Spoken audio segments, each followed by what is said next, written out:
Hi everyone. Last time మనం ఇంగే ఎక్కడ బేస్ చేసి కొన్ని సెంటెన్స్ నేర్చుకున్నాం. ఇవాళ కూడా అదే బేస్ చేసి కొన్ని కమాండింగ్ సెంటెన్స్ నేర్చుకుందాం. ఫస్ట్ వన్,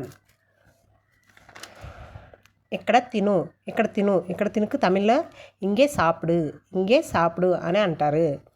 ఇక్కడ తినండికి తమిళ్లో అంటారు ఇంగే సాపుడుంగ. ఇక్కడ చూడుకు తమిళ్లో అంటారు ఇంగే పార్. ఇక్కడ చూడండికి ఇంగే పారుంగ అని అంటారు. ఇక్కడికి వెళ్ళుకు ఇంగే పో. ఇంగే పో అని అంటారు. ఎక్కడికి వెళ్ళండికి ఇంగే పోంగ అని అంటారు. ఇక్కడ ఉండుకు తమిళ్లో ఇంగే ఇరు అని అంటారు. ఇక్కడ ఉండండికి తమిళ్లో ఇంగే ఇరుంగ అని అంటారు. ఇక్కడ దించుకు ఇంగే ఎరకు అని అంటారు. ఇక్కడ దించండికి మీకు గనక తమిళ్లో తెలిస్తే కమెంట్ చేయండి. Thank you.